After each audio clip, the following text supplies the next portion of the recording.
নমস্কার শ্রোতা বন্ধুরা, আজ আমাদের উপস্থাপনায় আপনারা শুনবেন সত্যজিৎ রায়ের লেখা প্রফেসর শঙ্কুর গল্প আশ্চর্য পুতুল।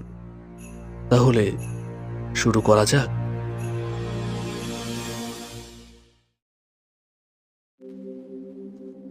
আজ আমার জীবনে একটা স্মরণীয় দিন। সুইডিশ একাডেমি অফ সায়েন্স আজ আমাকে ডক্টর উপাধি দান করে আমার গত 5 বছরের পরিশ্রম সার্থক করলো। এক ফলের বীজের সঙ্গে আরেক ফলের বীজ মিশিয়ে এমন আশ্চর্য সুন্দর, সুগন্ধ, সুস্বাদু ও পুষ্টিকর নতুন ফল যে তৈরি হতে পারে, এটা আমার এই রিসার্চের আগে কেউ জানতো না। গত বছর সুইডেনের বৈজ্ঞানিক সভেনসেন আমার গ্রিডি ল্যাবরেটরিতে এসে আমার ফলের নমুনা দেখে এবং চেখে একেবারে দেশে ফিরে গিয়ে কাগজে লেখালেখির ফলে আমার এই আবিষ্কারের কথা বিদেশে ছড়িয়ে পড়ে। আমার আজকের এই সম্মানের জন্য সভেনসেন অনেকখানি দেয়। তাই এখন ডায়েরি লিখতে বসে তার প্রতি মন কৃতজ্ঞতায় ভরে উঠেছে। সুইডেনে আগে আসিনি, এসে ভালোই লাগছে। সুন্দর পরিষ্কার পরিচ্ছন্ন দেশ। এটা মে মাস, তাই 24 ঘন্টায় সূর্য দেখছি। কিন্তু সে সূর্য কেমন ঘোলাটে, নিস্তেজ। সবসময় মনে হয় সন্ধে হয়ে আছে। শীতকালে যখন রাত ফুরোতে চায় না, তখন না জানি লোকের মনের অবস্থা কেমন হয়। শুনেছি 6 মাস রাত্রের পর প্রথম সূর্যের আলো দেখে এখানকার লোক নাকি আনন্দে আত্মহারা হয়ে আত্মহত্যা করে। আমরা যারা বিষুবরেখার কাছাকাছি থাকি তারা বোধহয় ভালোই আছি। বেশি উত্তরে ঠান্ডা দেশে যারা থাকে তাদের হিংসে করার কোনো কারণ নেই। এখানের কাজ সেরে নরওয়েতে যাওয়ার ইচ্ছা ছিল। এর অবশ্যই একটা কারণ আছে। বছর 4 আগে যখন ইংল্যান্ডে যাই, তখন বিখ্যাত প্রাণীতত্ত্ববিদ প্রফেসর আর্চিবল্ড অ্যাক্রয়েডের সঙ্গে বেশ ঘনিষ্ঠ আলাপ হয়। সাসেক্সে তার কটেজে একটা উইকেন্ডও কাটিয়ে এসেছিলাম। অ্যাক্রয়েডও তখন নরওয়ে যাব করছেন, কারণ সেখানে নাকি লেমিং বলে ইঁদুর জাতীয় এক অদ্ভুত জানোয়ার বাস করে। সেইটে তিনি স্টাডি করবেন। লেমিং এক আশ্চর্য প্রাণী। বছরের কোনো একটা সময় এরা কাতারে কাতারে জঙ্গল থেকে বেরিয়ে সমুদ্রের দিকে যাত্রা করে। পথে শেয়াল, নেকড়ে, ঈগল পাখি ইত্যাদির আক্রমণ অগ্রাহ্য করে ক্ষেতের ফসল নিঃশেষ করে সব শেষে সমুদ্রে পৌঁছে সেই সমুদ্রের জলে ঝাঁপিয়ে পড়ে আত্মহত্যা করে। দুঃখের বিষয়, অ্যাক্রয়েডের স্টাডি বোধহয় অসমাপ্ত থেকে গিয়েছিল, কারণ গিরিডি থাকতেই কাগজে পড়েছিলাম নরওয়ে ভ্রমণের সময় তার মৃত্যু হয়। অ্যাক্রয়েডের পক্ষে যেটা সম্ভব হয়নি, আমার দ্বারা সেটা হয় কিনা দেখব বলেই নরওয়ে যাবার কথা ভাবছিলাম। রাত্রে ডিনারের পর হোটেলে ফেরার কিছু পরে আমার ঘরের দরজায় টোকা পড়ল। তখনও আমার মাথায় লেমিংয়ের চিন্তাই ঘুরছিল। দরজা খুলে দেখি একটি মাঝবয়সী লম্বা ভদ্রলোক, মাথায় সোনালি চুল, চোখে সোনার চশমা, আর সেই চশমার পুরো কাচের পেছনে একজোড়া তীক্ষ্ণ নীল চোখ। ভদ্রলোক ঠোঁট ফাঁক করে অল্প হেসে যখন তার পরিচয় দিলেন, তখন লক্ষ্য করলাম তার একটা দাঁত সোনা দিয়ে বাঁধানো। তার কথা জানলাম। তার বাস নরওয়ের সুইটেলমা শহরে। নাম গ্রেগার লিন্ডকুইস্ট। লোকটি নাকি শিল্পী। বিখ্যাত লোকেদের প্রতিকৃতি তৈরি করেন ঠিক পুতুলের মতো করে, অর্থাৎ গায়ের রং, চুল, নখ, পোশাক টোশাক সব আসল মানুষের মতোই, কেবল সাইজ 6 ইঞ্চির বেশি নয়। এ কথা সে কথার পর একটু বিনয়ী কিন্তু কিন্তু ভাব করে বললেন, আপনি যদি আমার ওখানে দিন কতক আতিথ্য গ্রহণ করেন, তাহলে আমি অত্যন্ত আনন্দিত হব। সেই অবসরে আপনার একটি পুতুল প্রতিকৃতি গড়ে নিতে পারব। লিন্ডকুইস্ট আরও বললেন যে তার কালেকশনে নাকি কোনো বিখ্যাত ভারতীয়ের পুতুল মূর্তি নেই, এবং আমি এই প্রস্তাবে রাজি হলে নাকি তিনি নিজেকে ধন্য মনে করবেন। কথায় কথায় আমার লেমিং সম্পর্কে জানবার আগ্রহটাও প্রকাশ পেয়ে গেল। তাতে ভদ্রলোক বললেন, লেমিংয়ের সন্ধানে বনে বাদারে ঘোরার আগে তিনি তার বাড়িতেই নাকি একটি লেমিং সংগ্রহ করে আমাকে দেখাতে পারবেন। এরপরে আর আমার কিছুই বলার রইল না। আগামী বৃহস্পতিবার ভদ্রলোকের সঙ্গেই নরওয়ে যাত্রা করব স্থির করেছি। 17ই মে। দুদিন হলো সুইটেলমা শহরে এসেছি। নরওয়ের উত্তর প্রান্তে কিওলেন উপত্যকায় এ শহরটি ভারী মনোরম। আশেপাশে তামার খনি রয়েছে। আর শহরের পশ্চিম দিকে প্রহরীর মতো দাঁড়িয়ে রয়েছে সুইটেলমা পর্বতশৃঙ্গ, ৬,০০০ ফিটের মতো হাইট। কাজেই আমাদের হিমালয়ের এক একটি শৃঙ্গের কাছে একে সামান্য টিলা বলে মনে হবে, কিন্তু নরওয়েতে এই শৃঙ্গ উচ্চতায় দ্বিতীয় স্থান অধিকার করে। লিন্ডকুইস্ট আমাকে পরম যত্নে রেখেছেন। এর বাড়ির আশেপাশে আর কোনো বাড়িটারই চোখে পড়ে না। এমনি নরওয়ে দেশটায় লোকসংখ্যা কম, তার মধ্যেও লিন্ডকুইস্ট যেন একটি জনবিরল পরিবেশ বেছেই নিয়েছেন। আমার এতে কোনো আপত্তি নেই। আমাদের গিরিডির বাড়িটাও নিরিবিলি জায়গা বেছেই তৈরি করেছিলাম আমি। লেমিং এখনো দেখা হয়নি। ২-১ দিন সময় চেয়ে নিয়েছে লিন্ডকুইস্ট। এতেও আপত্তি নেই, কারণ আমি হাতে কিছুটা সময় নিয়েই দেশ ছেড়েছি। আপাতত বিশ্রামের প্রয়োজন। ট্রাউট মাছ খাচ্ছি আর খুব ভালো চিজ খাচ্ছি। সব মিলিয়ে বেশ আরামে আছি। তবে লিন্ডকুইস্টের একটা বাতিক মাঝে মাঝে কেমন যেন অস্বস্তির সৃষ্টি করছে। সে আমার দিকে প্রায় একদৃষ্টে চেয়ে থাকে। কথা বলার সময় চাওয়াটা অস্বাভাবিক নয়, কিন্তু যখন দুজনে চুপচাপ বসে থাকি তখনও মাঝে মাঝে অনুভব করি যে সে স্থির দৃষ্টিতে আমার মুখের দিকে চেয়ে আছে। আজ সকালে এর কারণটা জিজ্ঞেস না করে পারলাম না। লিন্ডকুইস্ট বিন্দুমাত্র অপ্রস্তুত না হয়ে বলল, কোনো লোকের পোর্ট্রেট করার আগে কিছুদিন যদি ভালো করে তাকে দেখা যায় তাহলে মূর্তি গড়ার সময় শিল্পীর কাজ সহজ হয়ে যায়, এবং যার পোর্ট্রেট হচ্ছে তাকেও আর একটানা বেশিক্ষণ পাথরের মতো দাঁড়িয়ে বা বসে থাকতে হয় না। আমার আরেকটা প্রশ্ন আরও চেপে রাখতে পারলাম না। বললাম, আচ্ছা, আপনার পুতুলগুলি কবে দেখাবেন? বড় কৌতূহল হচ্ছে কিন্তু। লিন্ডকুইস্ট বলল, পুতুলগুলোর গায়ে ধুলো পড়েছে। আমার চাকর হান্স সেগুলো পরিষ্কার করলে পর কাল সন্ধে নাগাদ সেগুলো দেখাতে পারবো বলে আশা করছি। আর লেমিং? আগে পুতুল, তারপর লেমিং, কেমন? অগত্যা রাজি হয়ে গেলাম। 18ই মে, রাত 12টা। 2 ঘন্টা হলো ঘরে ফিরেছি, কিন্তু এখনো পর্যন্ত উত্তেজনা কাটিয়ে উঠতে পারিনি। তাই আজকের ঘটনাটা পরিষ্কার করে লিখতে রীতিমতো অসুবিধা হচ্ছে। আজ সন্ধে 7টায়। সন্ধ্যা বলছি ঘড়ির টাইম অনুযায়ী, কারণ এখানে সত্যিকারের রাত দিনের কোনো তফাৎ বোঝা যায় না। লিন্ডকুইস্ট তার বৈঠকখানায় একটা গোপন দরজা খুলে একটা ঘোরানো সিঁড়ি দিয়ে আমাকে মাটির নিচে একটা ঘরে নিয়ে গিয়ে তার পুতুলগুলো দেখালো। আমি এরকম আশ্চর্য জিনিস আর কখনো দেখিনি। টেবিলের ওপর রাখা কাচের আবরণে ঢাকা যে জিনিসগুলি দেখলাম সেগুলিকে পুতুল বলতে বেশ দ্বিধাবোধ করছি। আসল মানুষের সঙ্গে এদের তফাৎ কেবল এই যে এইগুলো নিষ্প্রাণ, এবং এদের কোনোটাই 6 ইঞ্চির বেশি লম্বা নয়। মোটামুটি বলা যেতে পারে যে আসল মানুষের যা আয়তন, এগুলি তার 10 ভাগের 1 ভাগ। সব শুদ্ধ 6টি পুতুল রয়েছে, সবই নাম করা লোকের। যদিও এদের সকলের চেহারার সঙ্গে আমার আগে পরিচয় ছিল না। যাদের দেখে চিনলাম তাদের মধ্যে রয়েছে ফরাসি ভূপর্যটক আঁরি ক্লেমো আর negro champion boxer Bob Sleeman.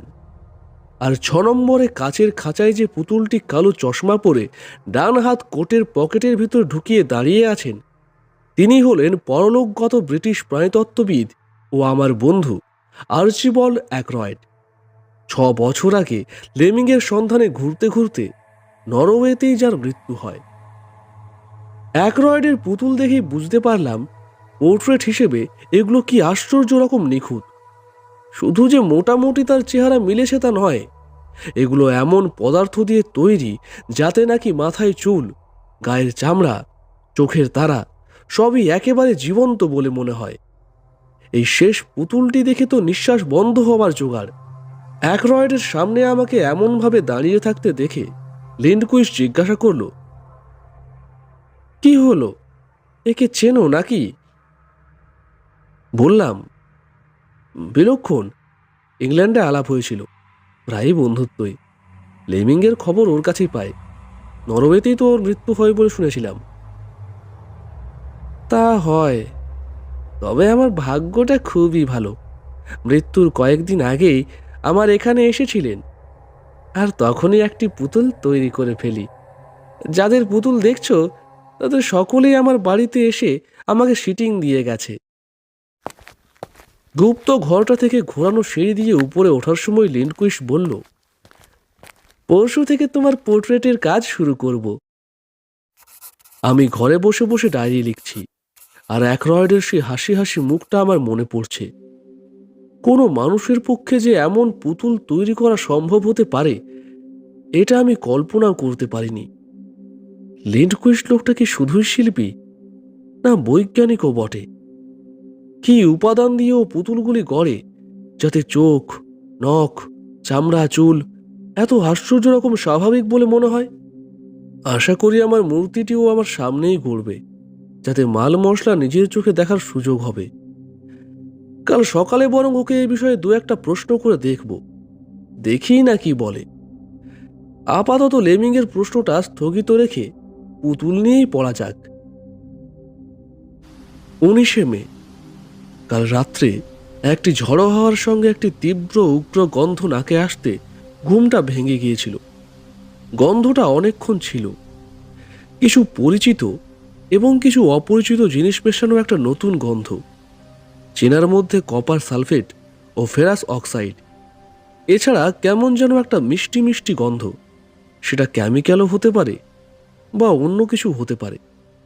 মোট কথা, এই বাড়িতে কিংবা বাড়ির আশেপাশে কোথাও কেমিক্যাল নিয়ে কারবার চলেছে। লিন্ডকুইস্ট যে বৈজ্ঞানিকও, সে সন্দেহটা আরো দৃঢ় হলো। সকালে বুড়ো চাকর হান্স এসে বলল, বাবু একটু বেরিয়েছেন, আপনাকে অপেক্ষা না করে ব্রেকফাস্ট খেয়ে নিতে বলেছেন। খাওয়া দাওয়া সেরে বাড়ির ভিতরে এবং আশপাশটায় একটু পায়চারি করে দেখলাম। এখানে সেখানে ঝোপঝাড়ের পিছনে ফ্লাস্ক, টেস্ট টিউবের টুকরো এবং একটা মরচে ধরা বুনসেন বার্নার দেখে আমার মনে আর কোনো সন্দেহ রইল না। পুতুলগুলোর পিছনে একটা বৈজ্ঞানিক কারসাজি রয়েছে। আমার চোখে ধুলো দেওয়া অত সহজ নয়। একটা খটকা কেবল মনে খোঁচা দিচ্ছে, যে বৈজ্ঞানিক, সে আরেকজন বৈজ্ঞানিকের কাছে নিজেকে শিল্পী বলে পরিচয় দেবে কেন? 9:30 নাগাদ যখন ঘরে ফিরছি, তখনও লিন্ডকুইস্টের দেখা নেই। হান্সকে জিজ্ঞেস করাতে সে তার ফেরার টাইম কিছু বলতে পারল না। একা ঘরে বসে থাকতে থাকতে মাথায় একটা বদ বুদ্ধি এলো। দিনের বেলা পুতুলগুলোকে আরেকবার দেখে আসতে পারলে কেমন হয়? গুপ্তঘরের দরজাটা খোলার একটা সংকেত আছে। দরজার হাতলটা কিছুক্ষণ এদিক ওদিক ঘুরিয়ে তারপর সেটাকে একটা টান দিলেই সেটা খুলে যায়। গতকাল লিন্ডকুইস্ট হাতলটা নিয়ে কবার ডান দিকে কবার বাম দিকে ঘুরিয়ে তারপর টানটা দিয়েছিল, সেটা আমি মনে মনে মুখস্থ করে রেখেছিলাম। সাধারণ লোকের পক্ষে অবশ্যই এ কাজটা সম্ভব হতো না। হান্সকে ডেকে বললাম, বলছি, আমার একটা জরুরি টেলিগ্রাম পাঠানো দরকার। তুমি যদি কাজটা করে দিতে পারো। আমার ঠান্ডার দেশে এসে একটু হাঁপ ধরেছে, এতটা পথ হাঁটতে ভরসা পাচ্ছি না। হান্স অবশ্যই তৎক্ষণাৎ রাজি হয়ে গেল এবং আমিও আমার বাড়ির চাকর প্রহ্লাদের নামে একটা আজগুবি টেলিগ্রাম লিখে হান্সকে টাকা দিয়ে পাঠিয়ে দিলাম। হান্স রওনা হবার পর আরও 5 মিনিট অপেক্ষা করে আমি বাড়ির গেটের বাইরে রাস্তায় গিয়ে দাঁড়ালাম। এদিক ওদিক চাইলে বহুদূর অবধি দেখা যায়। লিন্ডকুইস্টের কোনো চিহ্ন দেখলাম না। বুঝলাম সে ফিরিলেও মিনিট 15 আগে নয়। ভেতরে ফিরে এসে গুপ্ত দরজায় গিয়ে মুখস্থমাফিক হাতলটা এদিক ওদিক ঘোরানো শুরু করলাম। যথাসময়ে একটা খচ শব্দে দরজাটা খুলে গেল। পকেটে টর্চ ছিল, সেটা জেলে ঘোরানো সিঁড়ি দিয়ে নেমে গেলাম। গুপ্ত ঘরে পৌঁছে একটা করে কাচের খাঁচাগুলোর উপর আলো ফেলে দেখতে শুরু করলাম। কালকের চেয়ে কোনো বিশেষ তফাৎ চোখে পড়ল না। 1 নম্বরে সে ইটালীয় গায়ক, নাম বোধ হয় মারিও বাতিস্তা। 2-এ মুষ্টিযোদ্ধা বব স্লিম্যান। 3-এ ফরাসি পর্যটক আরি ক্লেমো। 4-এ জাপানি সাঁতারু হাকিমোতো। 5-এ সেই জার্মান কবি, নাম মনে নেই। আর 6-এ আমার বন্ধু অ্যাকরয়েড। আমি টর্চটা নিয়ে অ্যাকরয়েডের খাঁচার দিকে এগিয়ে গেলাম। খাঁচাগুলি বেশ, এরকম জিনিস এর আগে দেখিনি কখনো। একরকম কাচের আবরণ থাকে, মন্দিরের চূড়োর মতো, যাতে অনেক সময় ভালো ঘড়ি কিংবা মূর্তি ঢাকা দেওয়া থাকে। এই কতকটা সেই রকম, কিন্তু তফাৎ এই যে এতে আবার একটা দরজা আছে এবং তাতে কবজা এবং চাবি লাগানোর বন্দোবস্ত আছে। অবশ্যই ইচ্ছা করলে পুরো ঢাকনাটায় হাত দিয়ে তুলে ফেলা যায়। আমি কাচের সঙ্গে প্রায় মুখ লাগিয়ে দিয়ে অ্যাকরয়েডের পুতুলটা দেখতে লাগলাম। দেখতে দেখতে মনে হলো গতকালের ভঙ্গির সঙ্গে যেন সামান্য একটু তফাৎ আছে। কালকে যেন ডান হাতটা পকেটের মধ্যে আর একটু বেশি ঢোকানো মনে হচ্ছিল। তাই কি না আমার চোখের ভুল? এমনও তো হতে পারে যে পুতুলগুলির অঙ্গ প্রত্যঙ্গ নাড়ানোর ব্যবস্থা করা আছে। লিন্ডকুইস্ট হয়তো মাঝে মাঝে দরজা খুলে তাদের দাঁড়াবার ভঙ্গিটা একটু বদল করে দেয়, কিংবা হয়তো পুতুলগুলোকে ঝাড়পোঁছ করবার সময় হাত পা একটু নড়ে যায়। একবার খুলে পরীক্ষা করে দেখলে কেমন হয়। কিন্তু অ্যাকরয়েডের পুতুলটায় হাত দিতে কেমন জানি সংকোচ বোধ হলো। তাই জাপানি সাঁতারুর পুতুলের ঢাকনাটা খুলে সেটা আস্তে হাতে তুলে নিলাম। নিয়েই বুঝলাম যে হাত পা নাড়ানোর কোনো উপায় লিন্ডকুইস্ট রাখেনি। পুতুলগুলো একেবারেই অসাড় এবং অনড়। কাচের ঢাকনা চাপা দিয়ে ঘোরানো সিঁড়ি দিয়ে উঠে গুপ্ত দরজা বন্ধ করে নিজের ঘরে ফিরে এলাম। লিন্ডকুইস্ট ফিরল 12:30টার সময়। দুপুরে খাবার টেবিলে তাকে বললাম, আজ একটু পড়াশোনা করার ইচ্ছে হচ্ছে। তা তোমাদের এখানে শুনছি বেশ ভালো একটা পাবলিক লাইব্রেরি আছে, একবার যাওয়া যায় কি? লিন্ডকুইস্ট বলল, স্বচ্ছন্দে, আমি রাস্তা বাতলে দেব, আজই যাও, কারণ কাল থেকে তো তোমায় সিটিং দিতে হবে। আমি বিশ্রাম না করে বেরিয়ে পড়লাম। মনের মধ্যে কেমন জানি একটা অস্পষ্ট সন্দেহ উঁকি মারছিল। সেই কারণেই কিছু পুরনো খবরের কাগজ ঘাটার দরকার হয়ে পড়েছিল। 3.5 ঘন্টা লাইব্রেরিতে বসে লন্ডন টাইমস কাগজের ফাইল ঘেঁটে মনে গভীর সন্দেহ, উত্তেজনা ও উদ্বেগ নিয়ে বাড়ি ফিরলাম। 2 বছর আগের 11 সেপ্টেম্বর টাইমস কাগজে আর্চিবল্ড অ্যাকরয়েডের মৃত্যু সংবাদ পড়ে জানতে পারলাম যে অ্যাকরয়েড কিভাবে কোথায় মারা গিয়েছিলেন তা জানা যায়নি। নরওয়ে ভ্রমণকালে তিনি নিখোঁজ হয়ে যান। তাকে শেষ দেখা গিয়েছিল ফিওর্ড পরিভ্রমণের উদ্দেশ্যে একটি নৌকোয় চাপতে। সেই নৌকোটির কোনো খোঁজ পাওয়া যায়নি। কাজেই ধরে নেওয়া হয়েছিল যে নৌকাডুবির ফলেই অ্যাকরয়েডের মৃত্যু ঘটে। বব স্লিম্যান, হাকিমোতো ও আরি ক্লেমোর মৃত্যু সংবাদও পড়লাম। এরা সকলেই ইউরোপে নিখোঁজ হয়েছেন এবং সকলকেই অনেক অনুসন্ধানের পর মৃত বলেই ধরে নেওয়া হয়েছিল। বাড়ি ফিরে এসে বাকি দিনটা যথাসাধ্য স্বাভাবিকভাবে কাটিয়ে দিতে চেষ্টা করলাম। লেমিং সম্পর্কে কৌতূহলটা মন থেকে প্রায় মুছে গেছে। রাত্রে খেতে বসে লিন্ডকুইস্ট বলল, শঙ্কু, তুমি মদ খাও না? আমাদের দেশের একটা ভালো ওয়াইন একটু চেখে দেখবে নাকি? আমার অবশ্য এই বিশেষ মদটা রোচে না, তবে লোকে খুব ভালো বলে, একটু খেয়েই দেখো না। পাছে লিন্ডকুইস্টের মনে আমার সম্পর্কে কোনো সন্দেহ জাগে, তাই আপত্তি করলাম না। লিন্ডকুইস্ট খানিকটা মদ গ্লাসে ঢেলে দিল। গিলাসটা ঠোঁটের কাছে আনতেই কেমন জানি একটা সন্দেহজনক গন্ধ পেলাম। তাও সামান্য খানিকটা চুমুক দিয়ে সেটাকে ন্যাপকিনে ফেলে দিয়ে বললাম, এ ব্যাপারে তোমার আর আমার রুচি একই রকম। তার চেয়ে বরং তুমি যেটা পান করছো সেটাই কিছুটা আমাকে দাও না। লিন্ডকুইস্ট মদের মধ্যে ঘুমের ওষুধ দিচ্ছিল, এই বিষয়ে আমার কোনো সন্দেহ নেই। তবে অভিসন্ধিটা আমার কাছে ক্রমশ স্পষ্ট হয়ে আসছে। আজ রাতটা যে করে হোক জেগে থেকে ও কি করে সেটা দেখতে হবে। 20 মে। কাল রাত্রে না ঘুমানোর ফলে যে অদ্ভুত অভিজ্ঞতা হলো সেটা আজ সকালেই লিখে ফেলেছি। লিন্ডকুইস্টের এই কাঠের বাড়ির দরজার চৌকাঠ বলে কিছু নেই। ফলে হয় কি, পাশের ঘরের আলো জ্বাললে দরজা বন্ধ থাকলেও তার তলার ফাঁক দিয়ে সেই আলো দেখা যায়। লিন্ডকুইস্টের বৈঠকখানায় কুকু ক্লকের কোকিল তখন সবে 12টার ডাক ডেকেছে। আমি আমার সেই ঘুম তাড়ানি ট্যাবলেটটা না খেয়েও তখন দিব্যি জেগে বসে আছি, কারণ মনে কেমন জানি দৃঢ় বিশ্বাস হয়েছে যে রাত্রে একটা কিছু ঘটবে।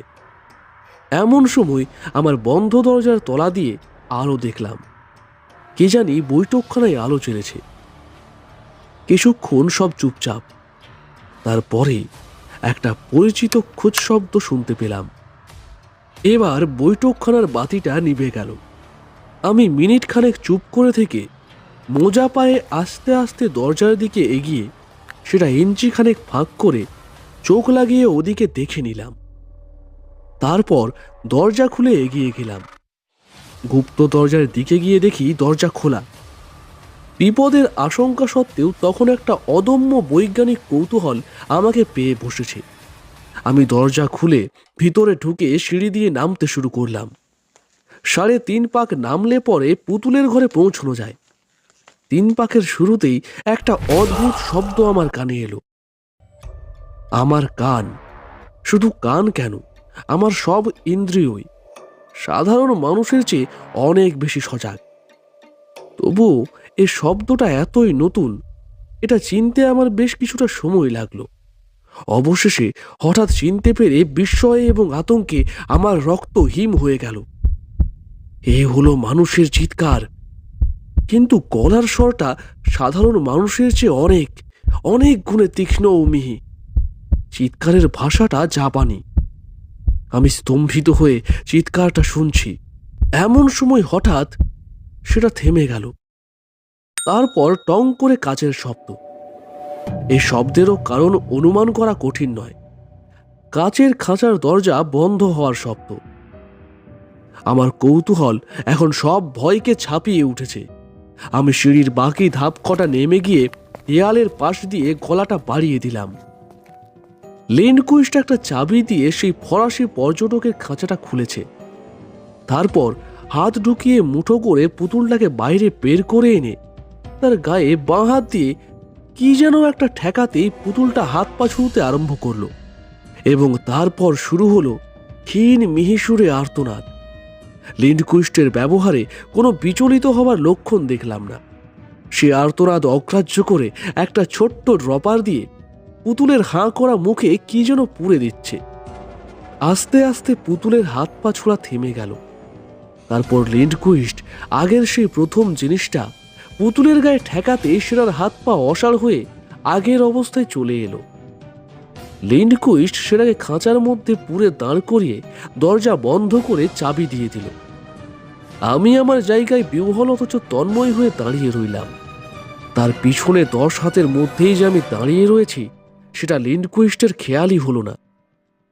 এরপরে অ্যাক্রয়েডের পালা। উন্মাদ বৈজ্ঞানিকের হাতের মুঠোয় অ্যাক্রয়েডের শোচনীয় অবস্থা দেখে আমার ক্রোধ ও উত্তেজনা সংবরণ করা কঠিন হচ্ছিল। এমন সময় হঠাৎ দেখলাম অ্যাক্রয়েডের ছটফটানি থেমে গেল। এত দূর থেকেও মনে হলো তার মাথাটা যেন আমারই দিকে ঘোরানো।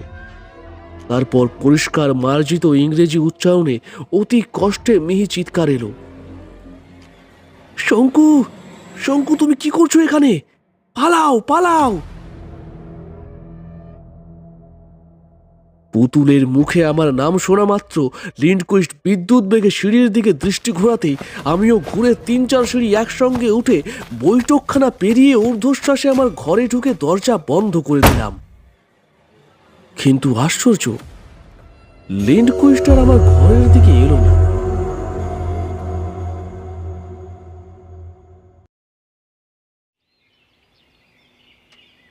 এখন সকাল 9টা।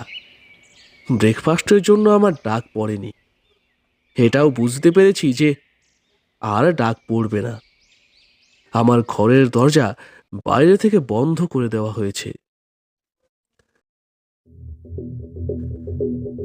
23শে মে। কালকের ঘটনার পর 24 ঘন্টা কেটে গেল। এখনো লিন্ডকুইস্টের দেখা নেই। আমার ঘরে কিছু ফল রাখা ছিল আর আমার সঙ্গে কিছু বিস্কুট ছিল। এছাড়া কাল থেকে কিছুই খাওয়া হয়নি। খিদের সঙ্গে সঙ্গে শরীরে একটা অবসাদও এসে পড়েছে। কাল রাত্রে এসব বিদঘুটে স্বপ্ন দেখেছি। তার মধ্যে একটাতে দেখলাম ইঁদুরের মতো দেখতে একটা অতিকায় জানোয়ার আমার জানালা দিয়ে ঘরে ঢুকতে চেষ্টা করছে। তারপর একটা বিস্ফোরণের শব্দ আর একটা বিকট চিৎকারে ঘুম ভেঙে গেল। আমি কিছুক্ষণ অবশ হয়ে পড়ে রইলাম। তখন থেকেই ঘরে একটা গন্ধ পাচ্ছি। এখন বুঝতে পারছি সেটা আসছে আমার ফায়ার প্লেসের ভিতর থেকে। চিমনি দিয়ে গন্ধটা ঘরে ঢুকছে। শুধু গন্ধ নয়, গন্ধের সঙ্গে বাষ্পের মতো কি যেন ঢুকে ঘরটাকে ধোঁয়ায় আচ্ছন্ন করে দিচ্ছে। আমার আমার মাথাটাও কেমন যেন ঝিমঝিম করছে। লিখতেও বেশ অসুবিধে হচ্ছে। আর বোধহয়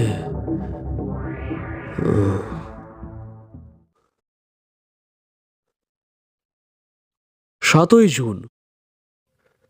আমি সুস্থ আছি বলবো না, তবে বেঁচে যে আছি এটাই বা কম কি আশ্চর্যের কথা। স্ক্যান্ডিনেভিয়ান এয়ারওয়েজে ভারতগামী প্লেনে বসে ডায়েরি লিখছি। ডিনারে ট্রাউট মাছ দিয়েছিল, খায়নি। লিন্ডকুইস্টের বাড়িতে খাওয়া কোনো কিছুই আর কোনোদিন খেতে পারবো কিনা জানি না। সুইটেলেমার পুরো ঘটনাটা মন থেকে চিরকালের জন্য মুছে ফেলার কোনো বৈজ্ঞানিক উপায় আছে কিনা সেটা গিরিডিতে গিয়ে ভেবে দেখতে হবে। যাই হোক, আপাতত ঘটনাটা আমার এই ডায়েরিতে লিখে রাখি, কারণ এ ধরনের পৈশাচিক কাণ্ড কারখানার একটা বিবরণ দেওয়া থাকলে আর কিছু না হোক ভবিষ্যতে একটা ওয়ার্নিংয়ের কাজ করতে পারে। আমার 23শে মেয়ের বিবরণে ধোঁয়া আর গন্ধের কথা বলেছিলাম। গন্ধটা কখন যে আমাকে অজ্ঞান করে দিয়েছিল সেটা আমি টেরই পাইনি।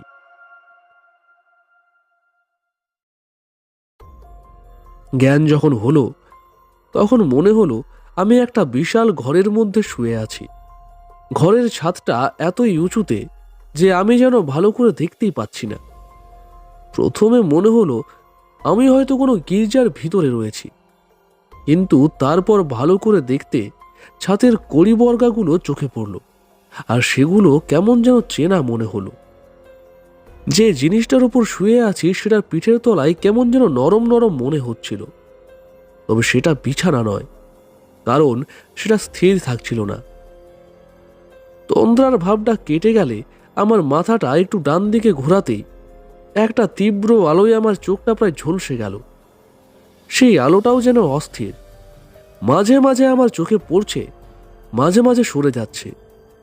একবার আলোটা সরে গিয়ে আমার চোখটা কিছুক্ষণ রেস্ট পাওয়াতে সব ব্যাপারটা বুঝতে পারলাম। আলোটা আসছিল দুটো বিরাট গোল কাচ থেকে রিফ্লেক্টেড হয়ে।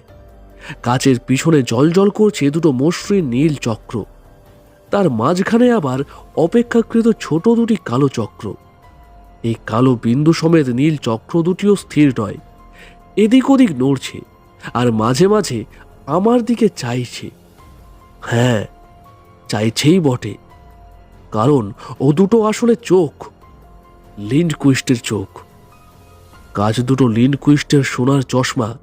আমি শুয়ে আছি লিন্ডকুইস্টের দস্তানা পরা হাতের ওপর, আর আমি আয়তনে হয়ে গেছি অন্য পুতুলগুলোর মতোই। অর্থাৎ যা ছিলাম তার 10 ভাগের 1 ভাগ। কিন্তু সাইজে ছোট হয়ে গেলেও আমার জ্ঞান, বুদ্ধি, অনুভূতি কমেনি। কেবল বাঁ হাতের কাঁধের কাছটায় একটা যন্ত্রণা। বুঝলাম সেখানে একটা ইনজেকশন দেওয়া হয়েছে।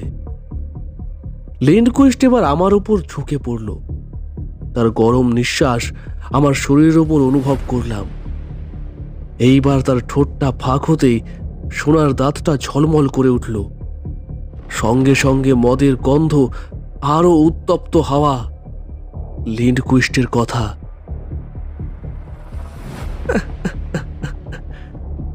আমার হবিটা কেমন বড় তো শঙ্কু, বেশ নতুন ধরনের নয় কি?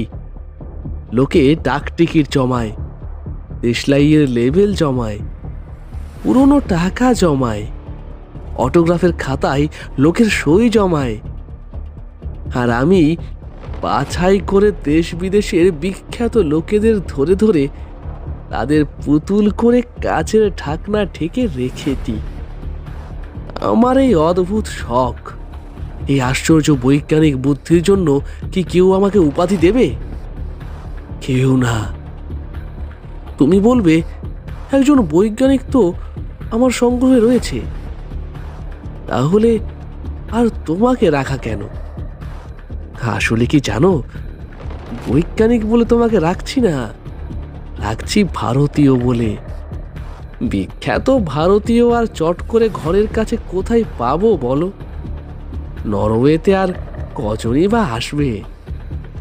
আর আমার এই আস্তায় তো সকলে সবসময় আসতেই চায় না, যেমন তুমি এলে।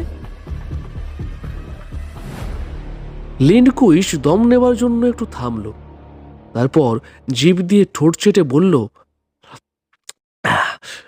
আমার সবচেয়ে বড় গুণ কি জানো? আমি খুন করি না। এরা আসলে জ্যান্ত রয়েছে। দিনের বেলায় ইলেকট্রিক শক দিয়ে এদের অসাড় করে রেখে দিই, রাত 12টায় আবার শক দিয়ে জাগিয়ে ড্রপার দিয়ে খাইয়ে দিই। প্রয়োজন হলে তখন এদের সঙ্গে কথাবার্তাও বলি। তবু আফসোস এই যে এরা এত নির্ভাবনায় থেকেও কেউ খুশি থাকতে পারছে না। জ্ঞান হলেই সবকটাই আমাকে বাঁচাও, আমাকে উদ্ধার করো ইত্যাদি বলে চেঁচাতে থাকে। যেখানে খাওয়া পড়ার কোনো চিন্তা করতে হচ্ছে না, জীবন ধারণের কোনো সমস্যার প্রশ্নই যেখানে উঠছে না, সেখানে পালাবার এত ইচ্ছের কারণটাই আমি বুঝতে পারছি না। তোমায় দেখে মনে হয় তুমি বেশ সহজেই পোষ মানবে, তাই নয় শঙ্কু?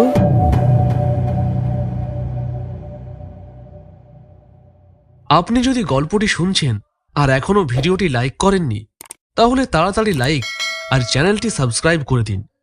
আপনাদের উৎসাহদান আমাদের নতুন নতুন উপস্থাপনে উদ্বুদ্ধ করে। এরপর চলুন বাকিটুকু শোনা যাক। লিন্ডকুইস্ট তার কথা শেষ করে আমাকে তার হাত থেকে নামিয়ে টেবিলের উপর শোয়ালো। তারপর আমার কোমরে এবং বুকের ওপর একজোড়া স্ট্র্যাপ আটকে বন্দি করে ফেলল। আমি আপত্তি বা গায়ের জোর দেখানোর কোনো চেষ্টাই করলাম না, কারণ আমি জানতাম যে তাতে কোনো ফলই হবে না। এখন যেটা দরকার সেটা হচ্ছে মাথাটাকে ঠান্ডা রাখা এবং আমার এই ক্ষুদে অবস্থায় কেবল বুদ্ধি খাটিয়ে কিভাবে লিন্ডকুইস্টকে শায়েস্তা করা যায় সেইটে ভেবে স্থির করা।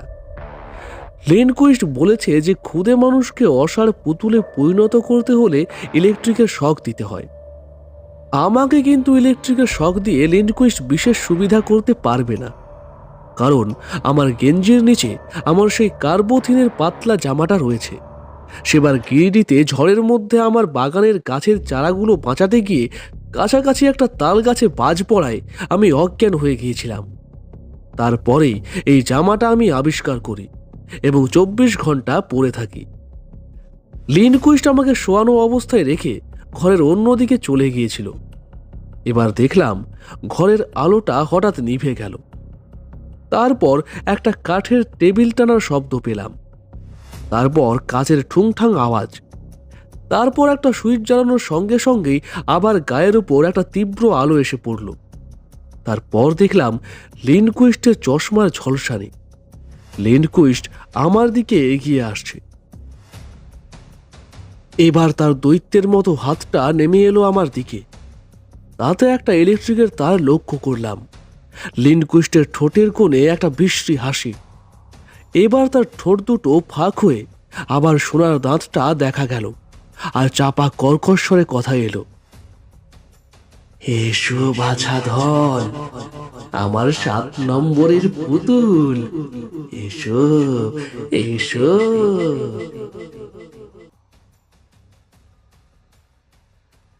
ইলেকট্রিকের তার সমেত লিন্ডকুইস্টের ডান হাতটা আমার সমস্ত শরীরটাকে আচ্ছাদন করে ফেলল। আমার স্নায়ুর ভিতর একটা সামান্য শিহরণে বুঝতে পারলাম যে লিন্ডকুইস্ট তারটা আমার গায়ে ঠেকিয়ে দিয়েছে। প্রায় 5 সেকেন্ড সে তারটা এইভাবে ঠেকিয়ে রেখে তারপর সেটাকে সরিয়ে নিল। আমি মটকা মেরে মরার মতো পড়ে রইলাম। ঘরের বাতি জ্বলে উঠল। লিন্ডকুইস্ট আমার স্ট্র্যাপগুলো আলগা করে দিয়ে আমাকে হাতে তুলে নিল। আমি হাত পাগুলোকে টান টান করে রইলাম, যেন পুতুল হয়ে গেছি। লিন্ডকুইস্ট আমাকে একটা নতুন টেবিলের ওপর নতুন কাচের খাঁচার মধ্যে রেখে খাঁচার দরজায় চাবি দিয়ে গেল। ঘরের বাতি নিভে গেল। তারপর ঘোরানো সিঁড়ি দিয়ে ভারী পায়ে উঠে যাওয়ার শব্দ পেলাম, গুপ্ত দরজা বন্ধ হওয়ার শব্দ। এবার আমি হাত পা আলগা করলাম। ঘরে দুর্ভেদ্য অন্ধকার, কিছু দেখা যায় না, আমি হেঁটে একটু এগিয়ে যেতেই কাচের দেওয়ালের সামনে পড়লাম। হাত দিয়ে ঠেলে দেখি সেটা রীতিমতো ভারী, এক চুলও নড়ানো সম্ভব নয়। কাচের গায়ে ঠেস দিয়ে বসে ভাবতে আরম্ভ করলাম। নরওয়েজীয় বুনো শেয়ালের ডাক শোনা যাচ্ছে মাঝে মাঝে। কাচের ঢাকনা আর টেবিলের মাঝখানে সামান্য যে ফাঁক রয়েছে সেইখান দিয়েই এই শব্দ আসছে, এবং এই চুল পরিমাণ ফাঁক দিয়ে যে হাওয়া ঢুকছে সেইটাই আমার নিঃশ্বাস প্রশ্বাসের জন্য যথেষ্ট। ওপরে বৈঠকখানা থেকে কুকু ক্লকের শব্দ শুনলাম।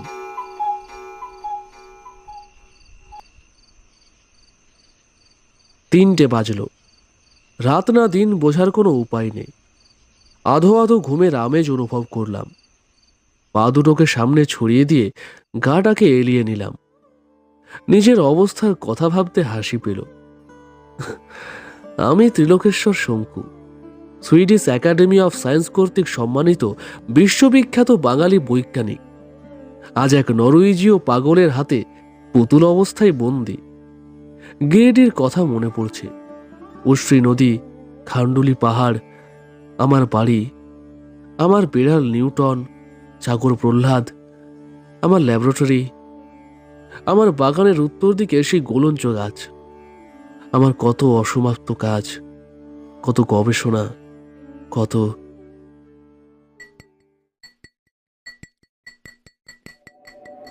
ওটা কিসের শব্দ? একটা দীর্ঘশ্বাস বুকের ভিতর থেকে উঠে আসতে গিয়ে থেমে গেল। আমি পা দুটোকে টেনে নিয়ে সোজা করে বসলাম।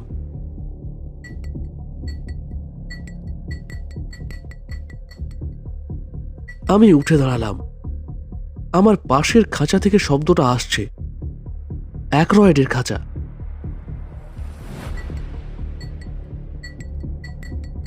হে কি, এই যে মর্স কোড, টেলিগ্রাফের টয়ে টক্কা ভাষা। আর এই ভাষা যে আমিও জানি। আমিও কাচের গায়ে হাত ঠুকে জানালাম, আবার বলো। আবার টুংটুং শব্দ হলো। আমি মনে মনে তার মানে করতে লাগলাম। অ্যাক্রয়েড বলল, আমারও কার্বোথিনের পোশাক, আমি পুতুল সেজে আছি। তুমি যেদিন এলে দেখে আনন্দ হলো, ভয় হলো, প্রকাশ করিনি। আমিও টুংটুং করলাম। দ্বিতীয় দিন যখন একা ছিলাম, একা এসেছিলে? দেখিনি, বোধহয় ঘুমিয়েছিলাম। দাঁড়িয়ে ঘুমানোর অভ্যাস আছে। সেদিন রাত্রে আর থাকতে পারলাম না, চেঁচাতে বাধ্য হলাম। কদিন আছো এখানে? 2 বছর। আমার মৃত্যুর সময় থেকে অনেক দেখেছি। 2 বছরে অনেক জেনেছি, অনেক ভেবেছি। এবার বোধহয় পালাবার সুযোগ এসেছে।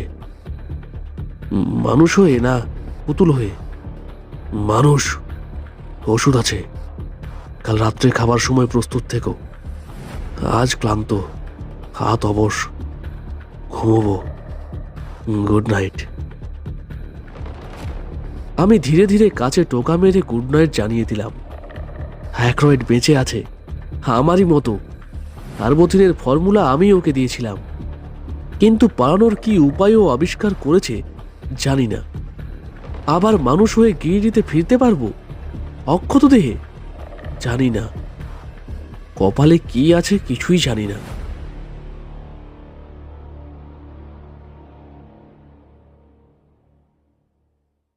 ভাবতে ভাবতে আমার কখন ঘুম এসে গিয়েছিল। ঘুম ভাঙার পরেও বাকি সময়টা অন্ধকারে কাছে ঠেস দিয়ে বসে কাটিয়েছি। কুকু ক্লকটা অনেকবার বেজেছে। প্রথমে সময়ের খেয়াল রেখেছিলাম, তারপর আর রাখিনি। অবশেষে একসময় রাত 12টা যে বাজলো সেটা গুপ্ত দরজা খোলার শব্দ থেকেই বুঝলাম। শব্দ পাওয়ার সঙ্গে সঙ্গে আমি সোজা হয়ে পুতুলের ভঙ্গি নিয়ে দাঁড়ালাম। লিন্ডকুইস্ট ঘোরানো সিঁড়ি দিয়ে নেমে এলো।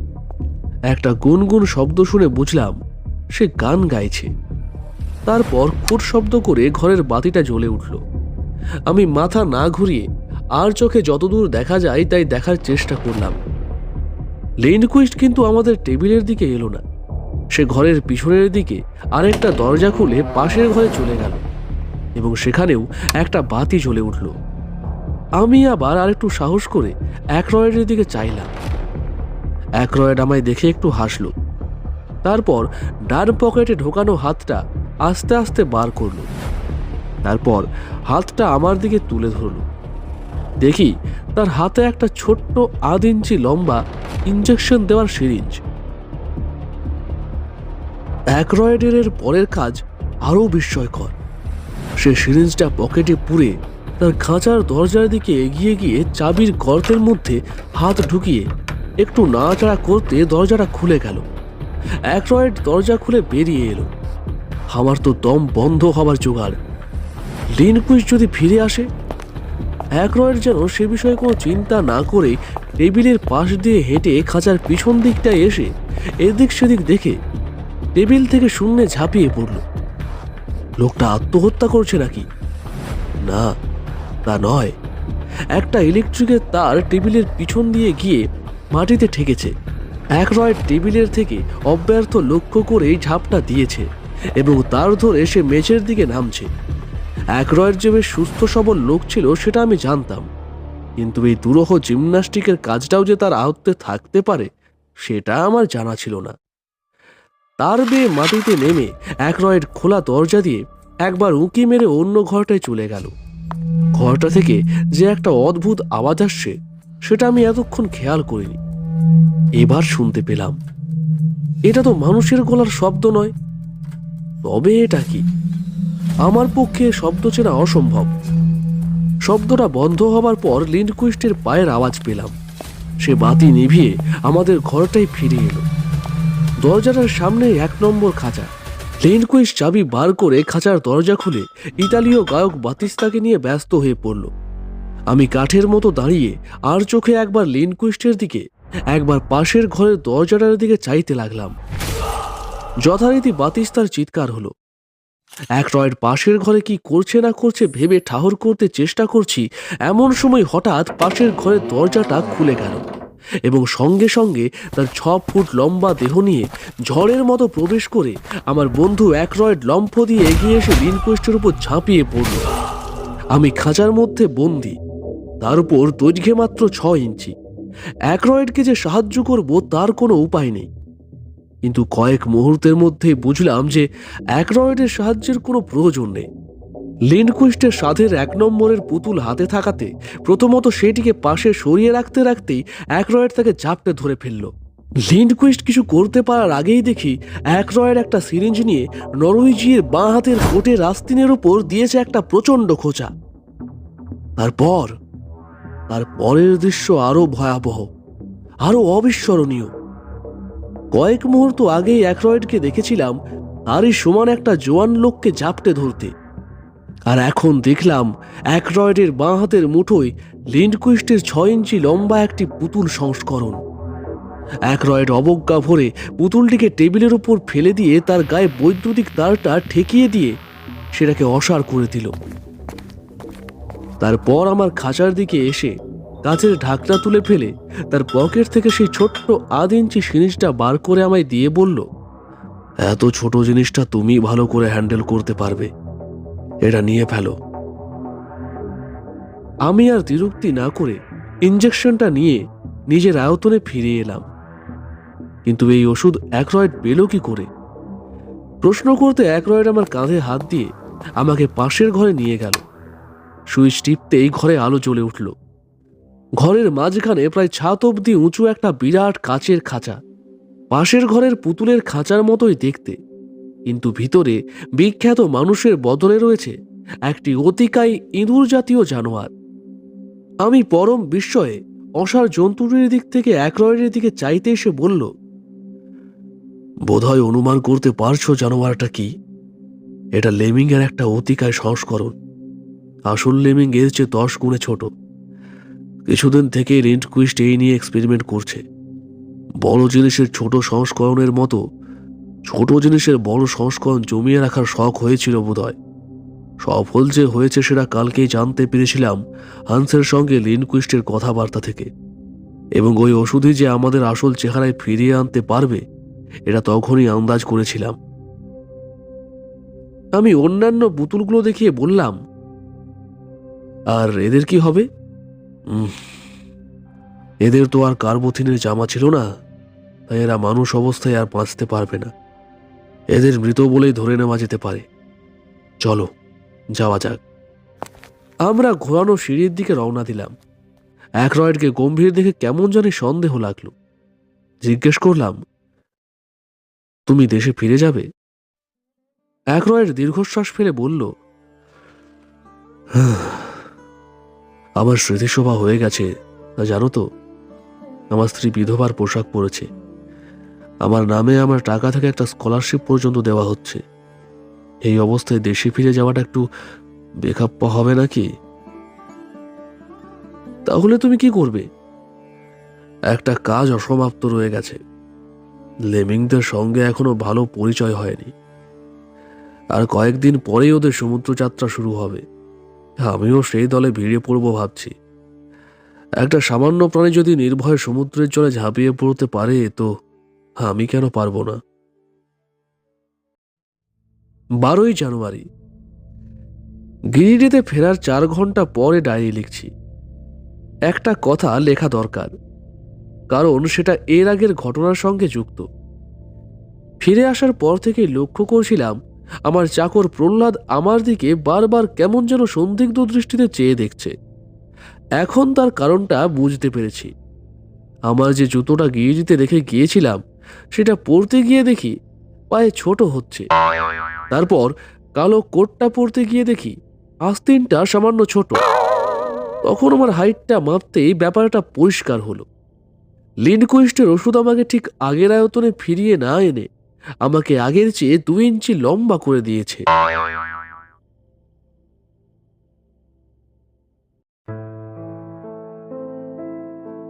শুনছিলেন শ্রী সত্যজিৎ রায়ের লেখা প্রফেসর শঙ্কুর গল্প আশ্চর্য পুতুল।